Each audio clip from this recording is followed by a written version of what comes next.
útil de vida da criança, né? Na verdade, é preconizado que esse exame, que essa coleta, seja feita entre o terceiro e o sétimo dia de vida do recém-nascido, e não deve ser realizada antes desse bebê, desse recém-nascido, ter ingerido ter pelo menos 48 horas de ingesta proteica, ou seja, 48 horas de amamentação, de aleitamento, seja artificial ou preferencialmente aleitamento materno. E deve ser realizado na unidade de saúde mais próxima da residência dos responsáveis. A partir dos 4 meses de idade, já não é feito mais o teste do pezinho. E aí o diagnóstico ele pode ser feito por qualquer metodologia existente, desde que seja utilizado, né, essa tecnologia, esse método de eletroforese da hemoglobina. E aqui eu coloquei, só para a gente lembrar mesmo, quais são as doenças que, a princípio, a gente pode detectar no teste do pezinho, que são as hemoglobinopatias, né, a doença falciforme, a fibrose cística, a deficiência de biotinidase, o hipotiroidismo congênito e a fenilcetonúria. O teste do pezinho de início, no início da implantação do programa, ele é realizado apenas em alguns estados, e aqui eu quero enfatizar que Minas Gerais e o Rio de Janeiro se destacaram na implantação do teste do pezinho, né? E há uns tempos, há uns 2 anos, mais ou menos, tiveram alguns projetos de lei tramitando no Senado com o pedido de aumentar as doenças que poderiam ser detectadas no teste do pezinho. Eles chamam até de teste do pezinho ampliado, né? Na verdade, eu acho que eu não coloquei. Enfim, o teste do pezinho ampliado. No entanto, não tivemos sucesso ainda nesse aumento de doenças a serem detectadas pelo teste do pezinho, pela triagem neonatal. Então, a epidemiologia, né, da doença, como eu acho que eu disse anteriormente, a região sudeste e a nordeste são as regiões com maior incidência. Por quê? Porque são as regiões que receberam mais, que tiveram... são as regiões que concentram um número maior de afrodescendentes, né? Na região sudeste, a prevalência média de indivíduos heterozigotos é de aproximadamente 2% na população geral, podendo chegar a 6 a 10% na população afrodescendente. A distribuição da patologia no país ela não é uniforme, como eu disse, né, ela é maior na região nordeste e sudeste e é menor na região sul, onde nós tivemos menos tráfico negreiro nessa região, menos influência, né, da escravidão nessas regiões. A Bahia é o estado que tem maior incidência, 1 para cada 650 nascidos vivos, seguido do Rio de Janeiro, Pernambuco, Maranhão e Minas Gerais estão aí em terceiro lugar, digamos assim, 1 para cada 1.400 nascidos vivos, Espírito Santo com 1 para cada 1.800, São Paulo 1 a cada 4.000, Rio Grande do Sul 1 a cada 11.000, você vê que é bem menor, né, incidência, Santa Catarina 1 para cada 13.500 nascidos vivos. E aqui eu queria pedir a atenção de todos, né, eu elenquei aqui as principais manifestações clínicas da doença falciforme. E é a partir dessas manifestações clínicas que nós iremos pensar no cuidado que a gente vai ter com esse paciente. Esses pacientes, né, apresentam altos índices de morbidade e mortalidade, particularmente nos países em desenvolvimento. Nos países desenvolvidos, embora a mortalidade de crianças tenha diminuído, a doença falciforme ainda é causa relevante de mortalidade em adolescentes e adultos. Quero só fazer um parênteses, apesar de todos os avanços que nós tivemos, né, em relação ao tratamento da doença, esses pacientes ainda têm uma expectativa de vida reduzida em relação à população geral, sem comorbidades. Os sintomas iniciais da patologia surgem por volta do 6º mês de vida do bebê, e as pessoas que com doença falciforme apresentam períodos sem manifestações clínicas, é o que a gente chama uma fase estável da doença, né? Que é interrompida por manifestações agudas, denominadas de crises de falcização. Então, é a agudização da patologia. E dependendo do fenótipo da doença, né, do tipo de doença falciforme, essas agudizações podem ser mais frequentes ou menos frequentes. Só um parênteses também, desculpa. Oi? Posso te interromper um pouquinho? Fiquei curiosa. Claro. Essa agudização acaba sendo a manifestação maior seria a dor, já de cara, mesmo em pequenininhos?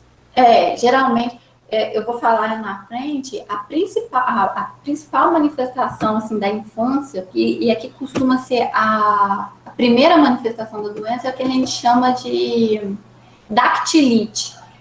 Muito provavelmente vocês vão se deparar em algum momento, se trabalharem, né, em unidades de pediatria, com crianças que têm o diagnóstico de doença falciforme, que chegam lá com as mãozinhas inchadas e os calcanhares, o pezinho inchado também, síndrome mão-pé, caracteriza por esse inchaço e muita dor.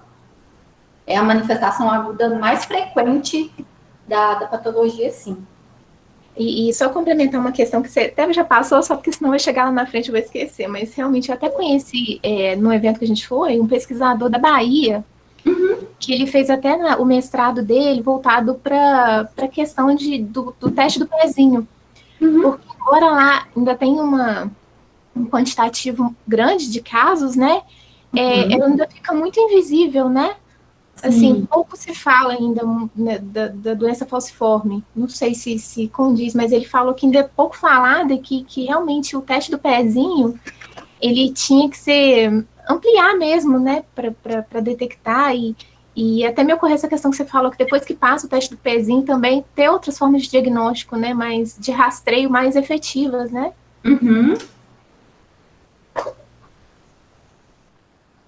Mas Lilian, desculpa, eu não entendi a sua pergunta. Você fez uma pergunta? Não, foi só uma observação colocação, mesmo, né? Foi só uma observação mesmo. Sim. Inclusive, se vocês procurarem na literatura, né, vocês vão ver que existem alguns artigos que falam até de uma invisibilidade desses pacientes dentro do sistema de saúde, sobretudo na atenção primária, infelizmente, né, devido a essa falta de conhecimento, sobretudo dos profissionais da atenção primária, esses pacientes acabam por migrar para níveis de atenção mais complexos sem necessidade. Perfeito. Sim, é isso mesmo. Então, vamos continuar aqui nas principais manifestações clínicas, né? São muitas, eu elenquei mesmo as mais frequentes. A mais frequente, como a gente acabou até de falar aqui, são as crises vaso-oclusivas, que são episódios dolorosos agudos, né? A frequência e a intensidade dessas crises são variáveis, manifestando-se em diferentes graus ao longo da vida. São crises dolorosas mesmo. O paciente, às vezes, costuma falar que é como se estivesse esmagando o osso. As dores podem ser, geralmente acontecem nas mãos, nos pés, sobretudo nos bebês e em crianças. Em adultos, elas acontecem principalmente no tórax, no quadril, na perna. Os fatores desencadeantes desses episódios são variados, né? Incluem infecção, desidratação, atividade física extenuante e tensão emocional de qualquer natureza. E aqui eu quero só fazer um pequeno parênteses. Na minha dissertação de mestrado, eu trabalhei com adolescentes, né, que tinham doença falciforme, e eles relataram, e não foi só um, foram vários adolescentes relataram que eles não conseguiam fazer a educação física na escola. E que, por vezes, os professores não entendiam isso, né? Por que você não pode fazer educação física? Não entende mesmo não conhece a doença. E eles acabavam se rendendo à vontade mesmo de fazer educação física, de brincar, né? Faz parte da idade. E isso desencadeava uma crise dolorosa e acabava por hospitalizar esse paciente. Franciane, deixa eu te interromper um minutinho. A Rita está querendo fazer uma pergunta, ela levantou a mão? Uhum. Pode falar, pode ficar à vontade.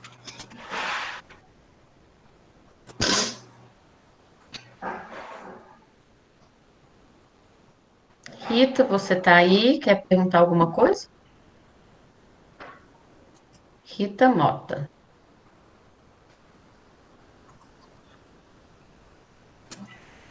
Bom, às vezes foi sem querer, então. Desculpa, Fran, pode continuar. Não, Obrigada. Então, continuando, né, esses episódios agudos de dor e inchaço de mãos e pés, chamadas de crises mão-pé, são frequentes em crianças entre 6 meses e 2 anos de idade. Geralmente, como eu até disse anteriormente, é a primeira manifestação dolorosa em crianças e ocorre devido a um processo inflamatório que causa edema nos tornozelos, punhos, ossos e articulações.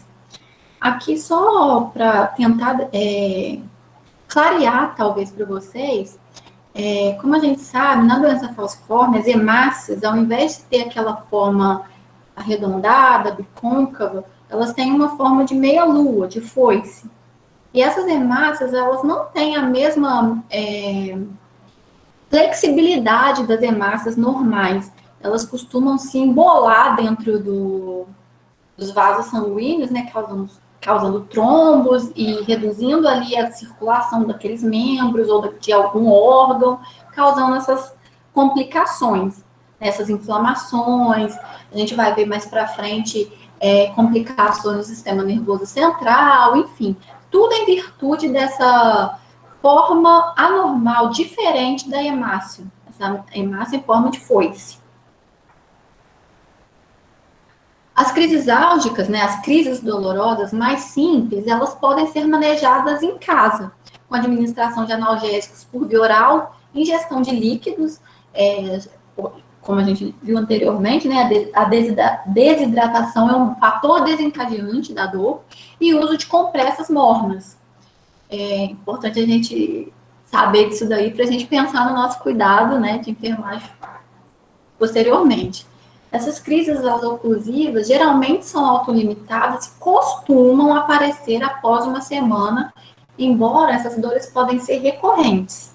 E vamos, né, ser sinceros, uma semana com dor não é legal. E às vezes esses pacientes procuram mesmo uma unidade de urgência e emergência para resolver essa dor de uma forma mais rápida.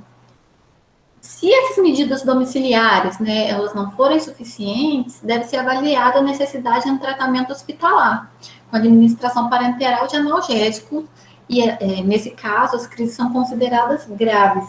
Esses pacientes, eles podem utilizar desde de analgésicos, né, até de anti-inflamatórios, até mesmo a opioides, como a morfina, para de fato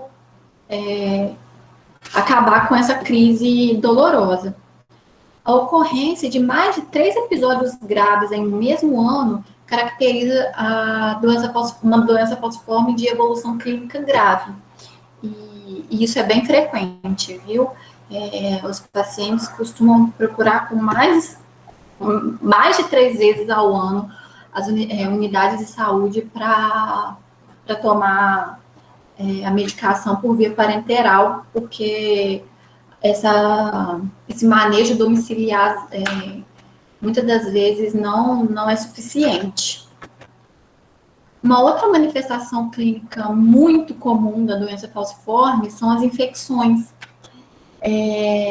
As infecções são, como eu disse, não, acho que eu não disse, né? As infecções são as complicações mais comuns nos indivíduos com doença falciforme, Esses pacientes sofrem de episódios vasoclusivos, né, devido àquela forma diferente, aquela hemácia em forma de foice. Sofrem episódios vasoclusivos devido a essas hemácias diferentes, frequentes, que afetam o baço, o que causa atrofia e reduz a funcionalidade do órgão, tornando mais susceptíveis às infecções. Só uma curiosidade, talvez, né? O baço, ele tem a função de filtrar o sangue, de remover glóbulos vermelhos lesionados, e além de produzir e armazenar células brancas, né? Ou seja, os linfócitos para o sistema imune. E quando esse baço ele fica lesionado, uma parte do sistema imunológico também fica. Então, esses pacientes costumam ter essa alteração no baço e, consequentemente, um maior número de infecções. As infecções mais comuns desses pacientes são as pneumonias, as infecções urinárias e as osteomielites, que podem acometer tanto as crianças quanto os adultos com doença falciforme. No entanto, nós temos algumas medidas profiláticas, né, para evitar as infecções mais graves, como meningite, enfim, que é o uso da penicilina profilática, né? Ela reduz acentuadamente o risco de septicemia e de meningite pneumocócica quando iniciada precocemente, no caso antes dos 4 meses de idade. Além disso, a introdução da antibiótico profilaxia e da vacinação de rotina contra o pneumococo, meningococo e o hemófilos influenza B, reduzindo eficientemente a frequência de infecções e a mortalidade por essa causa nesses pacientes. Essas pessoas, né, que possuem doença falciforme, eles fazem o uso da penicilina dos 3 meses aos 5 anos de idade. Eles tomam a penicilina 2 vezes por dia, até os 5 anos de idade. Antigamente, eu acho que até 2000 não vou me lembrar se foi até 2008, enfim, eles utilizavam a bezetacil mesmo, a penicilina injetável. Só que, assim, tinha uma taxa de adesão extremamente baixa, né? E aí foi introduzida no Rename o PENV oral. E é esse antibiótico que eles utilizam agora, né? Dos 3 meses aos 5 anos, 2 vezes por dia. Com a introdução do PENV oral, o risco, né, de septicemia, de que os pacientes aderiram de fato à antibiótico profilaxia. Outro ponto aqui que eu quero chamar a atenção é que os pacientes com doença falciforme, eles têm direito a tomar alguns imunobiológicos, algumas vacinas especiais que não estão no calendário vacinal nacional global, né, nacional. Entre essas vacinas estão a da meningite B, aquela CWY, entre outras. Uma outra complicação muito frequente na doença falciforme é a síndrome torácica aguda. Ela é muito frequente, muito grave, então a gente precisa ficar atento. Então, os fenômenos vasoclusivos e as infecções são responsáveis por causar alterações pulmonares, né, nos pacientes com doença falciforme. A síndrome torácica aguda, ela é uma complicação aguda, caracterizada por sintomas respiratórios febris, infiltrado pulmonar na radiografia de tórax, queda do nível de hemoglobina, podendo evoluir com hipóxia grave. É uma das causas mais comuns de hospitalização e de mortalidade nos pacientes falcêmicos.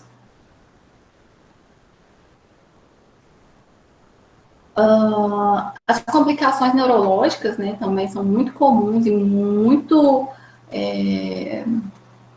que trazem muitos problemas, né, para a vida desses pacientes. A doença falciforme, ela confere um elevado risco para acidente vascular encefálico isquêmico, hemorragias cerebrais e ataques isquêmicos transitórios, né? Essas complicações neurológicas são graves e podem ser fatais em até 15% dos casos. O acidente vascular encefálico é uma complicação grave que pode ocorrer nesses pacientes em qualquer idade, sendo que a anemia falciforme, né, é um tipo de doença falciforme, é a principal causa de acidente vascular encefálico em crianças. O risco de ter o AVE, ele é mais elevado, na primeira década de vida, principalmente entre 2 e 5 anos de idade, com incidência de 1 para cada paciente ao ano. A doença falciforme, além desse risco, né, para o acidente vascular encefálico, ela é um risco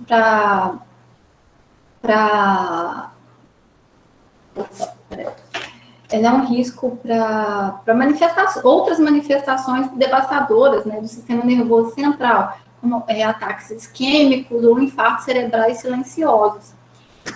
Às vezes, esses ataques isquêmicos, esses infartos cerebrais, não é perceptível, né? O paciente não chega a perceber que está tendo alguma alteração, alguma complicação, e a gente só consegue ver essas complicações depois de vários infartos cerebrais, de vários episódios de isquemia, quando o paciente já começa a apresentar alguns déficits neurológicos, alguns déficits de desenvolvimento, às vezes déficits na fala, e aí que o profissional, que o médico percebe, né, que foi devido a essas manifestações silenciosas que ocorrem no sistema nervoso desses pacientes. Essas alterações neurológicas afetam as habilidades cognitivas, de atenção e as funções executivas, podendo levar, né, a baixas pontuações em testes de QI e ainda déficits motores e de linguagem.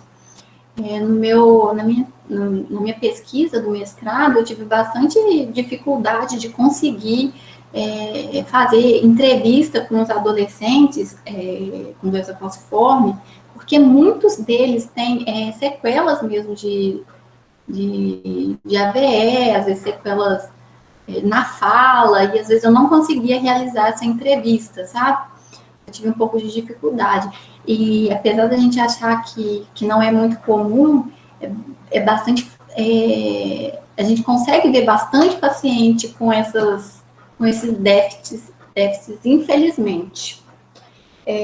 Só um parênteses também, em 1995 foi realizado um estudo, foi chamado de estudo STOP, e com esse estudo eles começaram a observar o fluxo das artérias sanguíneas desses pacientes, o fluxo cerebral, né, e perceberam que esses pacientes apresentam sintomas, digamos assim, antes de ter, de fato, essa complicação, seja o AVE, seja o ataque isquêmico, e começaram a tentar prevenir esses eventos. Em algumas cidades, esses pacientes conseguem fazer o Doppler transcraniano e acompanhar se esse paciente está em risco de ter, né, um AVE ou não. Mas, infelizmente, não é a realidade em todo o sistema público de saúde no Brasil. Então, a gente ainda encontra bastante paciente com sequela de complicação neurológica da doença. Bom, a doença falciforme, ela pode causar também anemia, não é uma anemia por deficiência de ferro, essa anemia da doença falciforme, ela ocorre devido à destruição precoce das hemácias falcizadas, né? Então, esses pacientes, eles convivem tranquilamente com um valor crônico de hemoglobina entre 6 e 11 gramas por decilitro, sendo que o normal é de aproximadamente 13 gramas. Contudo, essa anemia é uma anemia compensada e, apesar dos valores baixos da hemoglobina, a hemotransfusão não é o tratamento de primeira escolha para a anemia em pacientes com doença falciforme, já que eles toleram bem essa anemia, esses valores baixos de hemoglobina. Bom, o tratamento da doença falciforme, ele é complexo e ele se baseia no tratamento das manifestações clínicas. Nas manifestações agudas, são tratados os sintomas. O único medicamento, digamos assim, que a gente tem para o tratamento da doença falciforme é um medicamento que se chama hidroxiureia. A grande parte dos pacientes falcêmicos fazem uso dela. né? E o tratamento se baseia mesmo nos sintomas. Por exemplo, nas crises álgicas, qual é o tratamento? Seria a hidratação, o aquecimento do local que está dolorido, né? E o uso de analgésico, desde anti-inflamatórios até opioides, como eu disse anteriormente. No caso da síndrome torácica aguda, o tratamento ele é feito no hospital, né? Com oxigenoterapia, com espirometria incentivada e transfusão sanguínea. No caso do acidente vascular encefálico e das infecções bacterianas, o tratamento segue aquele tratamento de rotina para qualquer indivíduo que tenha tido um AVE ou esteja com alguma infecção bacteriana. E no caso do acidente vascular encefálico, a transfusão sanguínea ela pode ser necessária. Por que a transfusão sanguínea? A transfusão sanguínea para paciente com doença falciforme, ela tem o objetivo, não é de repor volume para esse paciente, nem de aumentar os níveis de hemoglobina, enfim. A transfusão sanguínea, ela tem o objetivo de trocar as hemácias alteradas, né, aquelas hemácias em forma de foice, para hemácias normais, digamos assim. Tanto que muitos desses pacientes fazem o que a gente chama de transfusão de troca. Retirado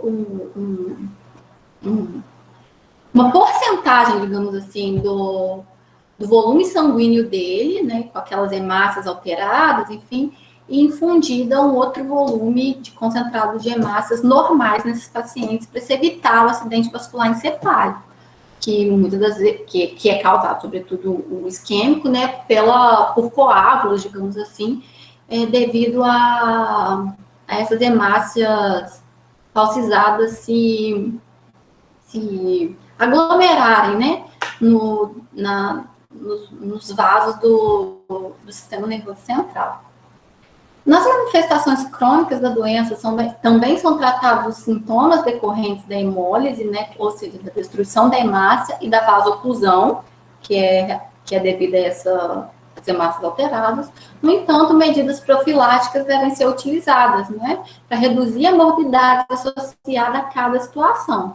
Como eu disse anteriormente, dentre as medidas profiláticas, incluem a hidratação, o uso da penicilina, a vacina conjugada meningocócica, a vacina com polissacarídeo pneumocócico, além de outras vacinas de rotina, a transfusão sanguínea crônica e a hidroxiureia para prevenção do acidente vascular encefálico. São parênteses, muitos pacientes com doença falciforme fazem transfusão sanguínea crônica, ou na grande maioria das vezes, mês sim, mês não, eles recebem um volume X de concentrado de hemácias.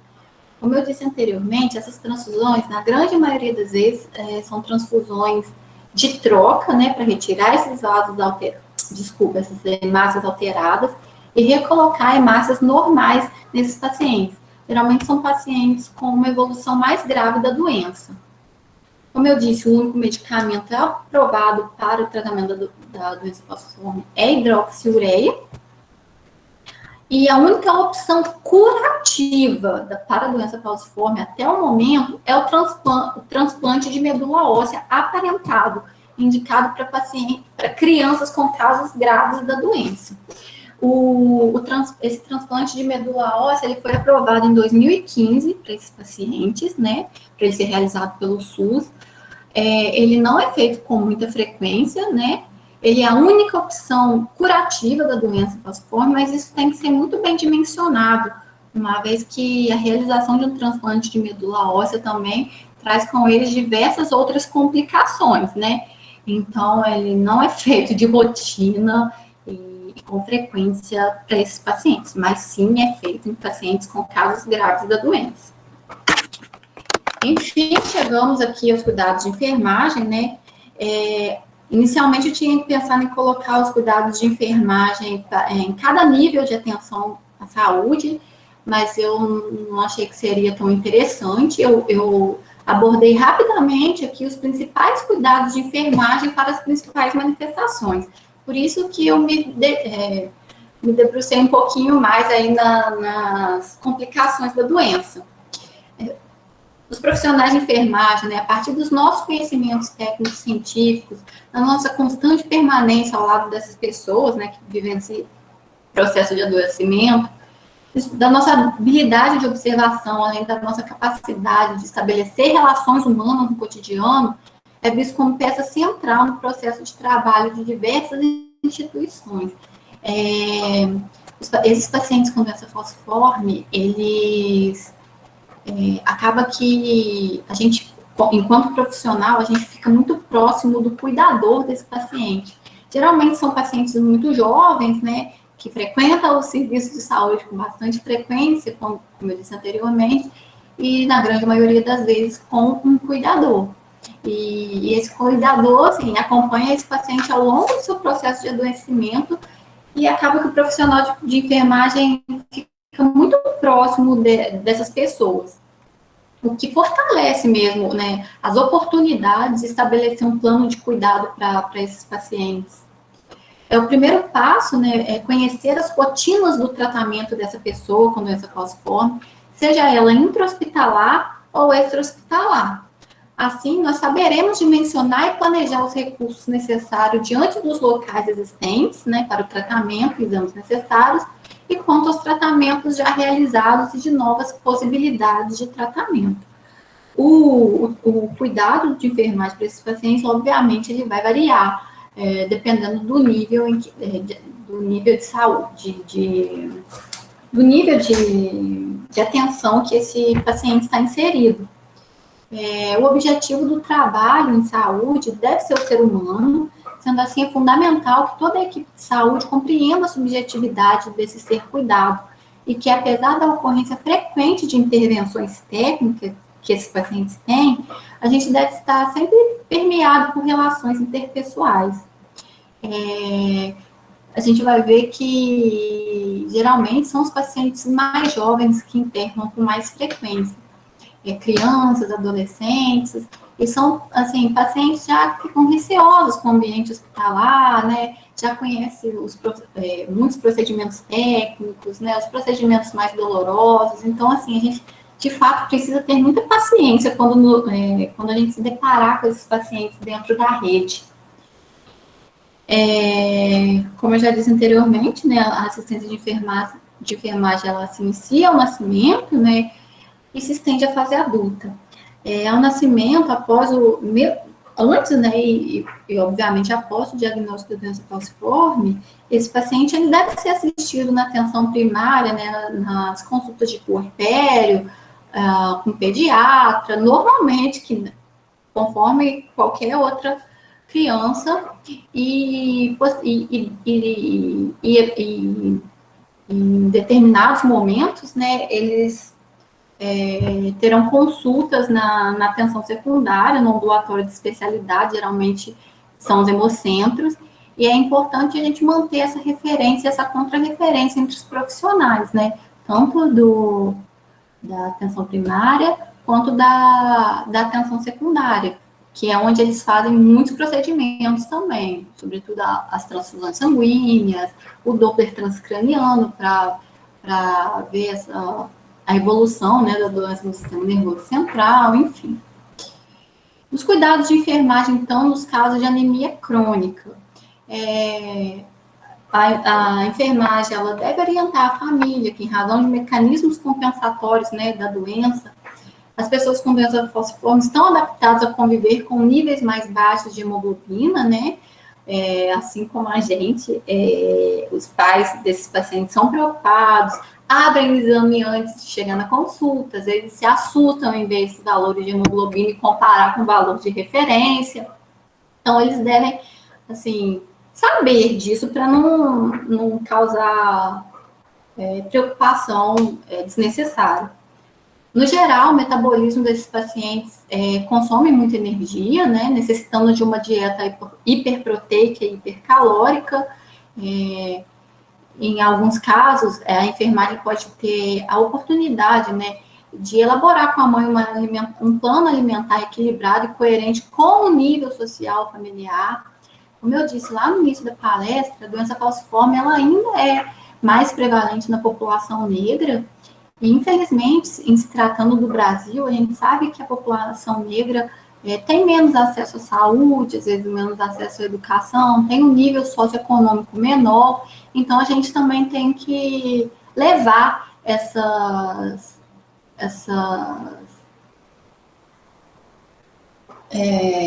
realidades, né? Essa realidade para pensar no nosso cuidado, sobretudo na atenção primária.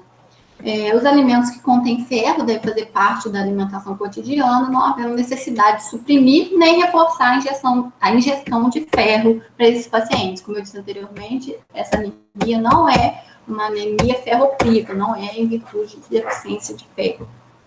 No caso de crises dolorosas, a gente não deve subestimar a dor, né? A dor desses pacientes geralmente é muito forte, é como se estivesse esmagando o osso, eles costumam relatar.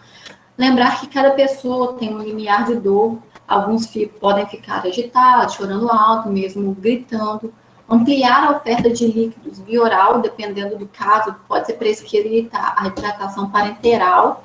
Lembrando, mais uma vez, a desidratação é um fator desencadeante para crises dolorosas. Então, por isso que o aumento da oferta de líquido é muito importante.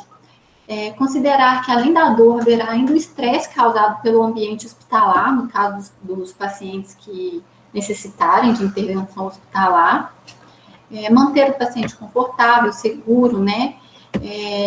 Auxiliará para o alívio dessas dores e medicar conforme a prescrição médica, geralmente com analgésico e um anti-inflamatório. Talvez vocês fiquem um pouco decepcionados, assim, quando eu começar a listar aqui os cuidados de enfermagem, porque é muito complicado a gente pensar no cuidado de enfermagem sem saber como que é a evolução da doença, né? A doença falciforme, ela é extremamente variável, né? Então, assim, a gente, de fato, precisa conhecer o caso para a gente fazer a nossa prescrição.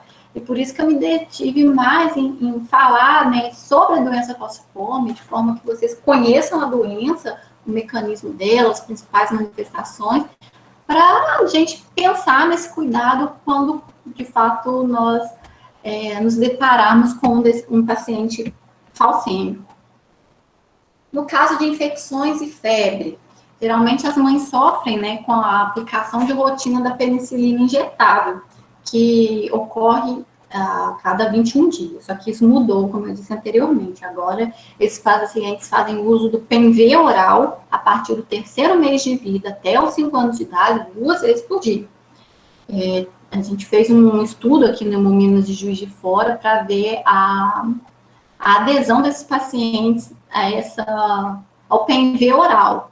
Aumentou significativamente em relação à penicilina injetável, mas ainda não é uma adesão 100%, uma vez que é um medicamento de uso contínuo, né? Então, o paciente, às vezes, a mãe, né, no caso, ou o cuidador, desculpa, tende a esquecer, enfim, mas ainda assim é maior do que o da penicilina injetável e tem trazido resultados significativos. Nos casos em que se optar pelo uso da penicilina oral, que é o nosso caso, né, reforçar a importância de fazer corretamente as 2 tomadas por dia, observando o horário e não interrompendo o tratamento. Ela deve ser ingerida de 12 em 12 horas. A penicilina é um antibiótico. O antibiótico tem suas peculiaridades para ingestão, né? A gente tem que respeitar o horário. O doente falciforme deve receber as vacinas de rotina, mas mais as especiais, como eu já disse anteriormente. Febre em crianças com doença falciforme deve ser vista como um sinal de risco, podendo ser um indício de uma infecção grave, como uma osteomielite ou alguma outra infecção, né, meningite, septicemia, apesar de ter reduzido, né, mas ainda existe. E crianças com temperatura de 38,5 ou mais devem ser encaminhadas para um serviço de saúde com maior resolutividade. E a enfermagem deve estar atenta aos sinais e sintomas de progressão de infecção como septicemia. No caso da síndrome mão-pé, acalmar a mãe, informando que esse quadro é decorrente da doença falciforme. Por que eu coloquei isso daqui? Geralmente, como eu disse anteriormente, é a primeira manifestação da doença. E às vezes a mãe não está ainda muito familiarizado com o diagnóstico, né? Então, é muito importante a gente explicar que é uma manifestação comum, decorrente da doença, mas que é uma manifestação reversível, né? Nesse caso, a gente não deve fazer a contenção do membro edemaciado com faixa ou com tala, medicar, obviamente, né, conforme prescrição médica, mais uma vez, geralmente analgésico e anti-inflamatório, orientar sobre a ingestão de líquido, água, chá, suco, e isso no cotidiano desses pacientes, né? Não só no momento de complicação. A ingesta hídrica aumentada nesses pacientes evita complicações, tanto dolorosas, como algumas outras que a gente vai ver ali na frente. E febre persistente até 39 graus requer investigação de processo infeccioso, que pode ser uma sepse ou osteomielite. Osteomielite é uma infecção muito comum nesses pacientes. A gente vai ver mais para frente que eles têm também com frequência úlceras de perna, e às vezes essa úlcera acaba infeccionando, passando para o osso e evoluindo para uma osteomielite. Uma crise de sequestro esplênico, eu não coloquei lá na frente, eu só citei, né? Ela é uma complicação aguda, né, da doença falciforme, é quando o baço, ele retém um volume sanguíneo dentro dele muito alto, e às vezes a gente precisa, inclusive, de fazer remoção desse baço. Devido a essa crise de sequestro esplênico, o paciente pode ter choque hipovolêmico, né, uma vez que o baço, ele retém um volume sanguíneo muito alto, o paciente acaba por ficar com o volume sanguíneo reduzido, podendo evoluir para choque. E aí a enfermagem deve ficar atenta aos sinais de choque hipovolêmico, como a pele úmida, extremidades frias, sinais vitais pouco perceptíveis, né, e encaminhar esse paciente para um nível de atenção mais complexo. É importante a enfermagem também orientar o familiar a respeito dessa complicação e da importância do controle diário do baço. A gente ensina o paciente, a mãe ou o cuidador a palpar o baço. No caso, se essa paciente vê que o baço está aumentado, ela já pode procurar um serviço de saúde, uma vez que essa complicação é muito grave. Oi? Só te interromper um pouquinho. Eu ia até te perguntar isso. Isso é algo que vai acontecendo ao longo do tempo, né? Essa crise de sequestro esplênico.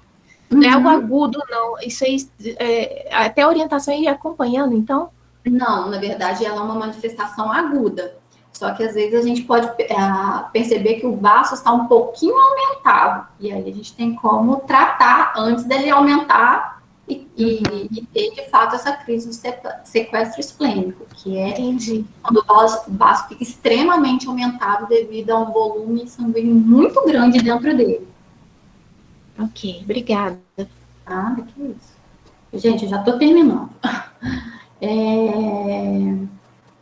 Geralmente o tratamento é feito com expansores de plasma sanguíneo, transfusões sanguíneas, né, uma vez que o volume sanguíneo corpóreo fica reduzido, já que o sangue está todo preso dentro do baço, né? E a maioria dos serviços médicos preconiza a retirada do baço após o segundo episódio de crise de sequestro esplênico. E os cuidados de enfermagem no acidente vascular encefálico, aqui eu fiquei meio sem saber muito o que colocar, porque depende muito do quadro, né? Da extensão do acidente vascular encefálico, se é um acidente vascular encefálico isquêmico, se é hemorrágico. Por curiosidade, né, na doença falciforme, o mais comum é o isquêmico, mas ocorre sim o hemorrágico também. Então, o doente falciforme que chega ao serviço de atenção básica, com déficit neurológico, deve ser encaminhado, né, para um serviço médico com maior resolubilidade para reversão do quadro. Se apresentar febre, deve ser realizados exames que excluam meningite, uma vez que os sintomas iniciais podem se confundir. E manter a observação rigorosa de enfermagem até a estabilização do quadro. Mais uma vez, fica muito complicado a gente prescrever, né, as intervenções, cuidados de enfermagem, sem saber, de fato, como vai ser a evolução desse paciente. Tem pacientes que tiveram um acidente vascular cefálico que ficaram com pouquíssimas sequelas, e tem outros que ficaram com sequelas motoras, com sequelas de fala, alguns não ficaram com sequela nenhuma, né? Sobretudo porque são pacientes jovens, se recuperam bem, então depende muito do quadro, da evolução desse acidente vascular encefálico. Esses pacientes também eles têm com frequência úlceras de perna. Então, a gente deve orientar sobre a importância de prevenir a úlcera de perna, né, mantendo a pele da região hidratada. Orientar sobre a importância de se ingerir líquido para manter o sangue mais fluido.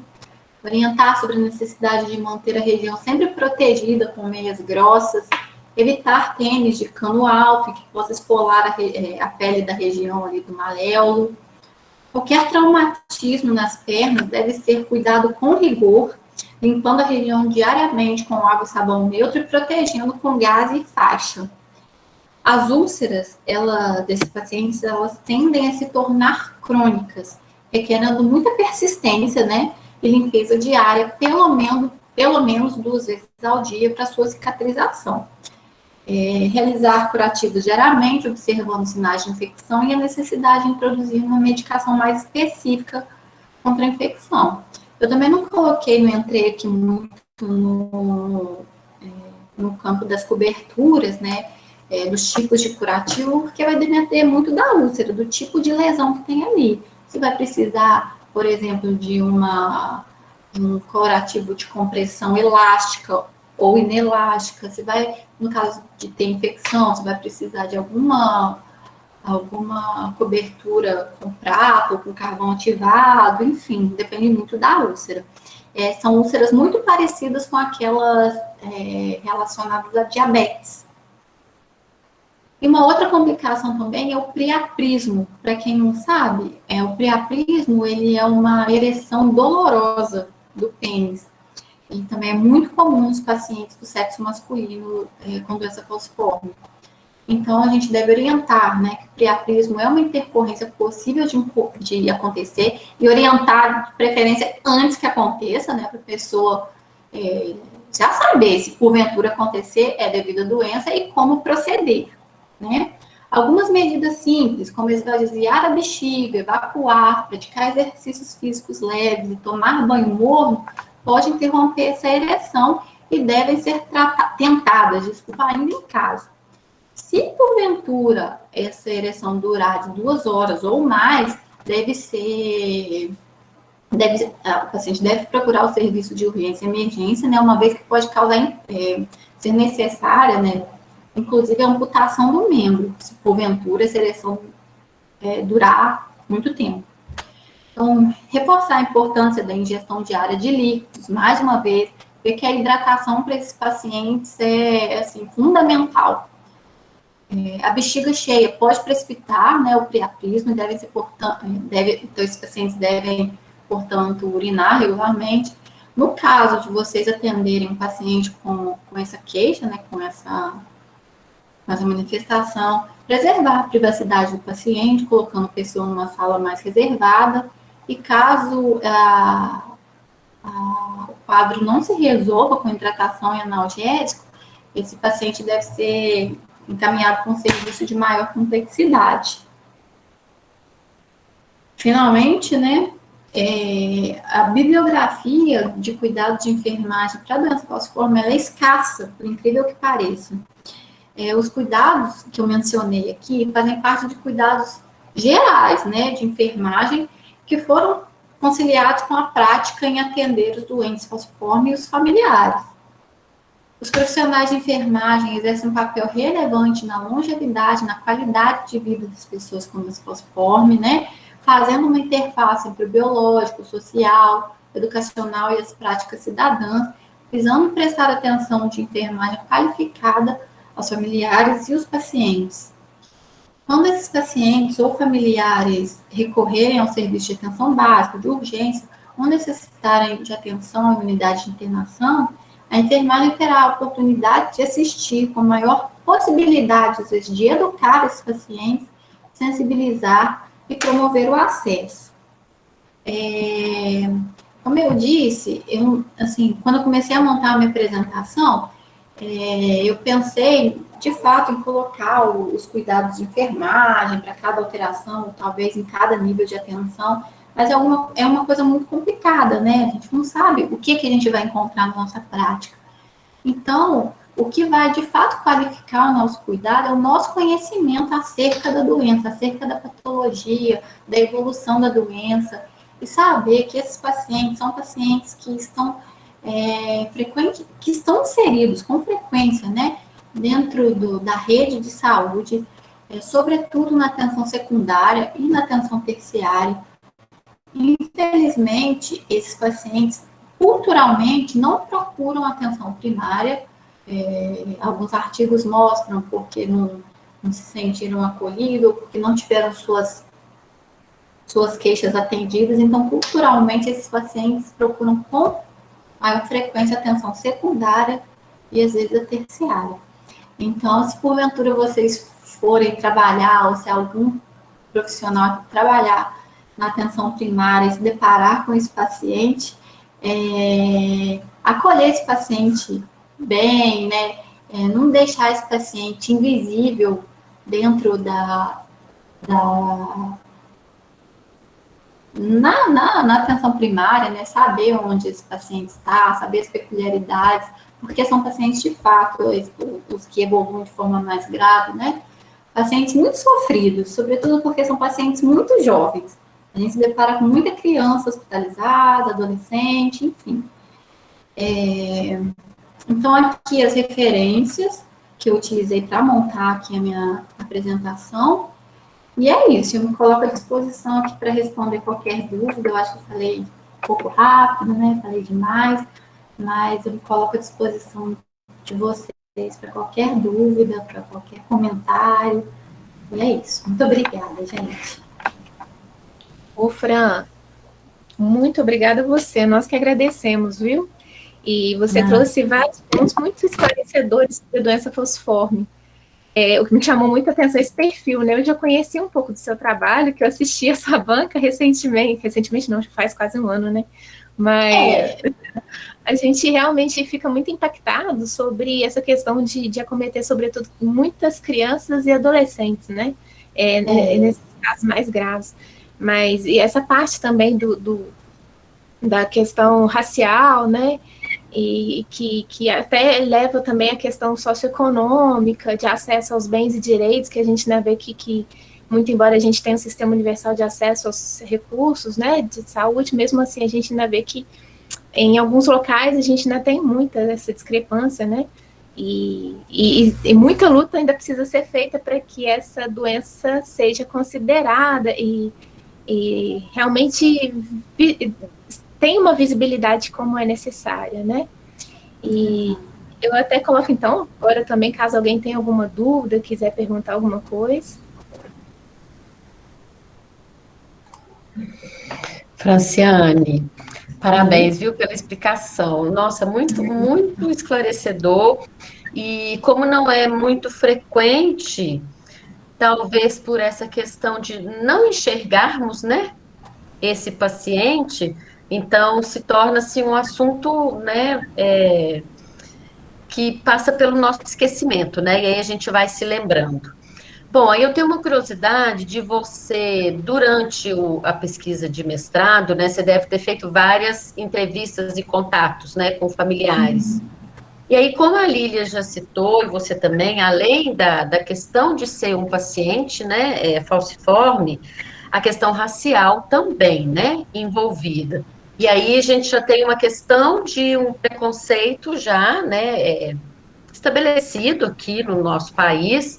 Eu queria que você contasse um pouquinho do relato dessas famílias, desses adolescentes, o quão difícil a vida para as relações sociais, na escola, né? Passar um pouquinho dessa sua vivência para a gente. Eu ia perguntar, complementar até essa sua pergunta, Vanessa, então. Então, Porque eu ia lemos perguntar o pensamento. como é que essa criança vai para a escola, se essa vivência infantil, como que é isso?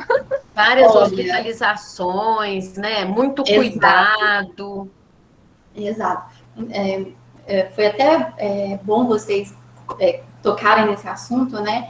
Na minha dissertação, na minha pesquisa de mestrado, eu justamente pesquisei sobre a hospitalização desses pacientes. Eu fiz a minha entrevista com os adolescentes, né? E o meu relato, assim, um relato de uma doença de fato invisível. Esses adolescentes, eles relatavam essa hospitalização frequente, uma hospitalização prolongada. Dos entrevistados, né, todos não estavam periodizados na série correta, No período certo. no período correto na escola. Eles perdiam muita aula, eles não conseguiam acompanhar a turma, né? Então, tinha, assim, paciente de 12 anos no segundo ano, na segunda série, segundo ano, enfim. Então, assim, atrapalha muito, né, na escolaridade desses pacientes. Uma outra coisa que eles relatavam também por exemplo, a professora às vezes não entendia quando eles estavam com dor, quando eles pediam para ir embora porque estava com dor, e às vezes não ligava para o pai para avisar, achava que era coisa. Não entendia, né? A doença.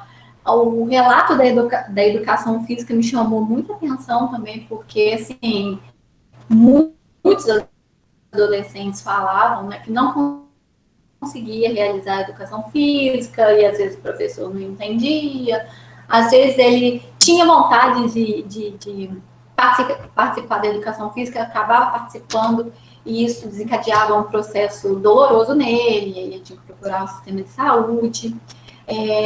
Conforme a Lilian falou aí também, né, em relação às condições socioeconômicas desses pacientes, como eu disse na minha apresentação, a doença falciforme, apesar desse processo de miscigenação heterogênea que a gente tem aqui no nosso país, ela ainda é mais prevalente em pacientes negros e pacientes pardos. Em se tratando do Brasil, a gente sabe que em grande parte das vezes são pacientes que não têm acesso adequado à saúde, acesso adequado à educação, e isso associado à doença falciforme, isso traz, assim, inúmeras repercussões na vida do paciente e na vida da família. Eu queria só colocar uma outra coisa que eu acho muito importante e que foi um resultado da minha pesquisa no mestrado, foi até por isso que eu segui nesse tema agora no doutorado. Esses pacientes, eles internam muito, eles vão muito a consultas médicas, eles fazem muito exame, e eles, a maior cuidadora deles ainda é a mãe. E devido a isso, essa mãe não consegue trabalhar, né? Então, isso reduz a renda familiar de pacientes que já não têm uma renda familiar tão boa. Às vezes, essa mãe acompanha mais de um filho com doença falciforme. Então, a assistência social, né, o assistente social também tem uma função extremamente importante dentro do manuseio da doença, né, ao longo da vida desse paciente. São famílias carentes, famílias com, muitas das vezes, que não têm uma estrutura familiar adequada. Na grande maioria das vezes, na minha pesquisa, né, se eu não me engano, 92% das famílias da minha pesquisa era uma família monoparental, ou seja, a mãe era a única provedora do lar, sendo que essa mãe não trabalhava porque cuidava do filho doente. Então, assim, é uma doença complexa, não é uma doença só biológica, tem um social muito complexo por trás disso, né? E que, infelizmente, às vezes a gente vai ter que saber manejar com isso. Às vezes o paciente chega para a gente sem condições, assim, por exemplo, esses pacientes fazem tratamento, né, às vezes em outras cidades. Aqui em Juiz de Fora a gente recebe pacientes de várias cidades pequenas por aqui. E em grande parte, A maioria das vezes, esses pacientes internam aqui em Juiz de Fora. E às vezes essa mãe não tem nem, obviamente, não considerando agora em termos de pandemia, né? Não tem nem condição de trocar, né? De ir em casa ver alguma coisa, tem uma pessoa para ficar com ela, às vezes não tem dinheiro para ir em casa, outra pessoa não tem dinheiro para vir revezar com ela nessa hospitalização. Então, é muito complicado mesmo. E a gente tem que, assim, conhecer isso e pensar nisso, né, quando estivermos atendendo um paciente com doença falciforme. Fran, a Roberta, ela está te perguntando aqui, e a expectativa de vida desses portadores é menor? Ela é menor do que na população geral. Com a introdução da hidroxiureia, aumentou a expectativa de vida desses pacientes. Hoje em dia está em torno de 55, 60 anos no Brasil. Mas em países desenvolvidos, chega aos 60 com facilidade, 60 e poucos, né? Mas é por volta dos 55 a expectativa de vida. A Lívia, ela está te perguntando se nesse tempo de Covid-19 você atendeu ou ficou sabendo algum caso de paciente falciforme com vírus? Olha, eu não fiquei sabendo. O atendimento aqui no Hemominas, agora com essa questão da Covid, caiu muito. Os pacientes estão, né, as mães, os pacientes, enfim, estão com medo de vir para as consultas, e aí é uma questão, olha só que interessante. Eles não têm comparecido às consultas de controle, muitos deles, e aí eles têm tido mais complicações, mais hospitalizações. Nesse tempo, tem sido o relato que a gente tem tido aqui no Hemominas de Juiz de Fora. O maior número de hospitalização por complicação da doença falciforme devido ao não comparecimento às consultas de controle por medo do Covid. Então, vou até engatar sua fala com uma curiosidade minha também. Acaba que as hospitalizações, elas são maiores nesses primeiros 10 anos, né? Infância. Eu não escutei, Lívia. As hospitalizações acabam sendo maiores, assim, na infância mesmo, nos primeiros 10 anos de vida, não é? Do que em vista dos adolescentes. Acaba se internando mais crianças mesmo. Mais criança e a adolescência ainda interna bastante. Uhum. Crianças por infecção, né? Pela questão da infecção, né? Não tem o calendário vacinal, às vezes, completo. Principalmente os menorzinhos, né? Que ainda dá ainda para completar cartão. E os pacientes mais velhos, eles internam principalmente pelas crises dolorosas. Uhum. A questão de desidratação, eu fiquei imaginando também, né? Qualquer deslize nesse sentido de prevenção e de hidratação é complicado. Exato. A prática de atividade física é extenuante, a criança tende a correr mais, a brincar, então desencadeia também mais crises vasoclusivas. A Roberta, ela está perguntando, por ser uma doença incurável, né, se esses pacientes têm direito a algum benefício da Previdência, sabe, se eles têm se eles acabam recebendo algum benefício. Só uma correção aqui. Hoje em dia, a gente não pode falar mais que a doença falciforme ela é incurável, porque agora a gente já tem como alternativa curativa o transplante de medula óssea. É um preço muito alto para se pagar pela cura da doença, que é uma doença que a gente tem controle, mas existem casos muito graves da doença no qual a gente tem que, no qual pode ser levado em consideração a realização do transplante de medula óssea, mas o transplante de medula óssea também tem suas questões que são, que devem ser levadas muito em consideração. Mas, enfim, só uma correção. E, sim, eles costumam aposentar, às vezes, por invalidez, e alguns deles recebem também o LOAS. E também tem o auxílio-doença. No doutorado agora eu estou trabalhando, né, com os custos diretos e os indiretos. Em relação aos indiretos, a gente entra nessa questão dos benefícios. Em relação à criança, o que eles têm direito seriam LOAS, mas não são todas as crianças que conseguem. Eu acho que tem que comprovar certa incapacidade, enfim, eu não sei muito bem, confesso, como que se dá isso dentro da Previdência Social, com os peritos, eu não sei muito bem. Em relação aos pacientes mais velhos, muitos são aposentados por invalidez, né? Inclusive pacientes mais jovens também, aposentados por invalidez, devido a sequela de acidente vascular encefálico, enfim. E ainda tem, para aqueles que ainda trabalham, que conseguiram trabalhar, pode ter o auxílio-doença em caso de uma agudização aí, enfim. Sim, peraí. Deixa eu abrir aqui a pergunta, Roberto. Sim, elas engravidam normalmente, podem engravidar, mas é uma gestação de risco. Elas, assim, geralmente não tem nenhum problema com a fertilidade, mas a gestação é uma gestação de risco. E posso só fazer um parênteses? Um outro ponto importante também que a gente trabalha, né, que está nos protocolos do Ministério da Saúde, é a orientação genética desses pacientes, né? Se você tem um paciente na sua área de cobertura, né, na atenção primária, enfim, que tem o traço falciforme, ou um paciente que tem a doença falciforme, talvez seja importante fazer o teste do parceiro, né, e orientar esse paciente, que se porventura o parceiro também tiver o traço falciforme, ou também for um doente falciforme, tem a chance de ter uma criança com doença falciforme. Não é falar para a pessoa não ter o filho, mas orientá-lo da possibilidade de ter um filho com doença falciforme também. Só o traço não traz nenhum desses sintomas, né, Fran? Não, só o traço não. Não é considerado doença falciforme, não.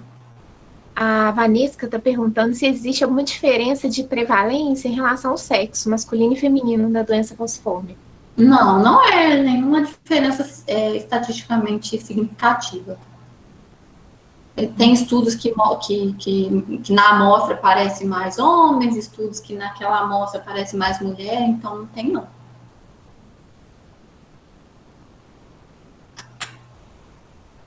Mais alguém, pessoal, gostaria de fazer uma pergunta? Acrescentar algo? Esclarecer alguma curiosidade?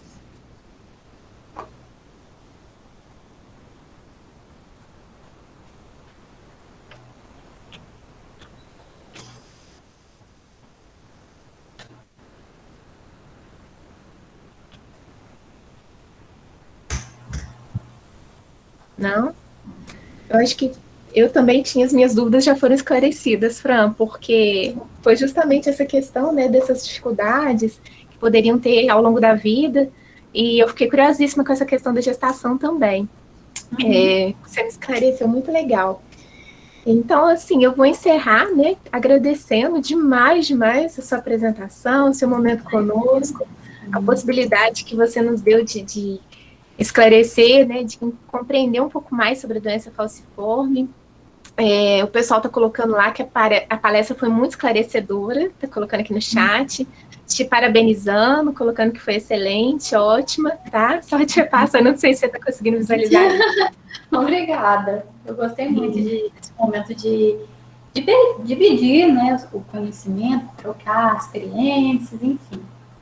E eu só tenho a te agradecer em nome do nosso colegiado por esse momento, por ter compartilhado com a gente. Dizer que estamos de porta aberta para quando você quiser vir novamente falar sobre doença falciforme, tá? Obrigada. E agradecer também a todos os presentes, nossos professores, os nossos alunos que estão aí, o pessoal, os profissionais, os alunos de outras instituições, SENAC, Unipitã, qual mais? Não quero esquecer de ninguém. O pessoal da USP que tem nos acompanhado desde a primeira semana, alguns alunos. Perdoe se eu estiver esquecendo de alguma instituição, mas podem colocar aí no chat. De modo geral, agradecer a todos os presentes por estar aqui, prestigiando o nosso evento mais essa semana. E convidar para a próxima também. Alguém quer falar, amigo? Nada. Unipac também, aqui com a gente.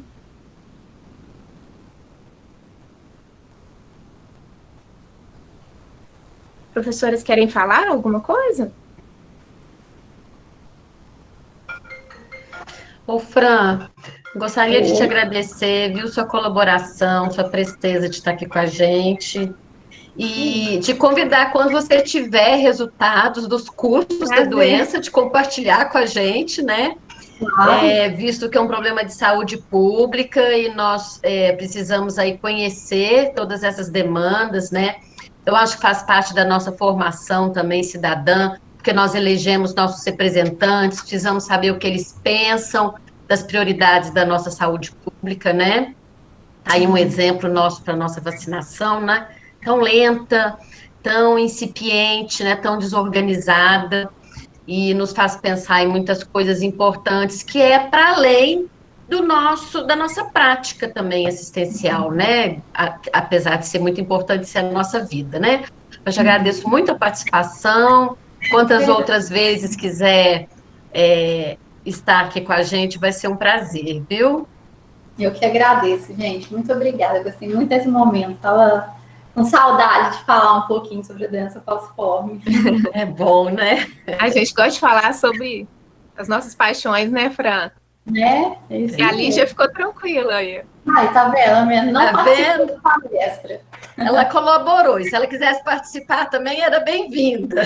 Isso. Com certeza. A Vanessa falou essa questão, eu fiquei pensando, nossa, até quando vai chegar essa vacina até para as crianças, né? Assim, de pensar nos estudos que estão sendo feitos para as crianças e pensando até nessa vulnerabilidade agora nessa parcela infantil, né, em relação ao Covid.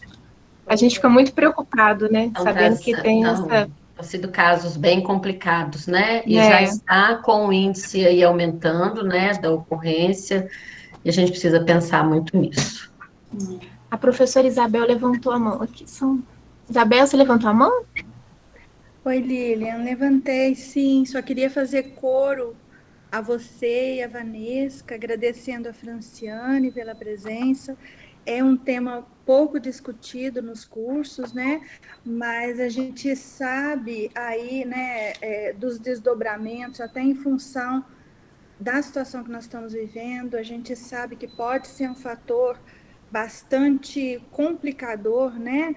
Pode desencadear outros processos patológicos em função da própria Covid, ou mesmo até da vacinação, né? Haja visto que a gente está agora com essa situação da vacina da AstraZeneca sob suspeita de formação de coágulos. Então, eu acho que quanto mais a gente puder, né, se instrumentalizar para poder atender a esses pacientes com segurança, com eficiência, né, com humanidade, eu acho que é muito válido. A pediatria não é minha área, mas eu acho muito bacana, né, quando a gente traz temas de outras áreas, porque a gente aprende muito, né? Então, assim, os conhecimentos que eu tinha sobre o tema já estavam bem desatualizados, então foi muito importante, viu, Franciane, para a atualização também nossa, docente, né? Então, eu queria fazer coro, te agradecer, né? Agradecer sua disponibilidade de estar aqui conosco. A gente sabe que todo mundo está sobrecarregado nesse momento, né?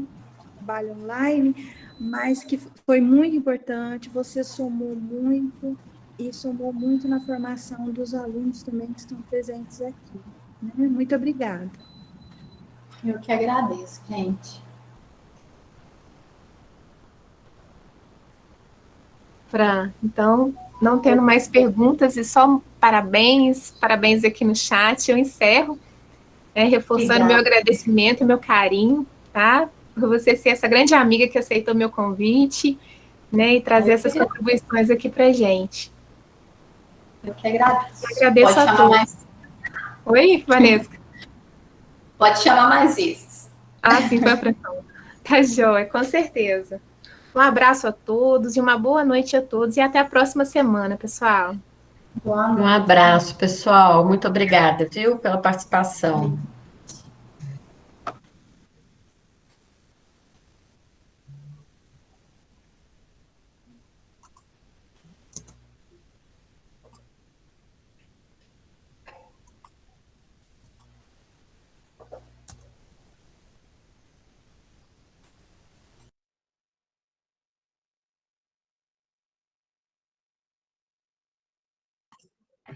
Lília, lembra de parar de gravar? Com certeza. Eu também parei reunião sem parar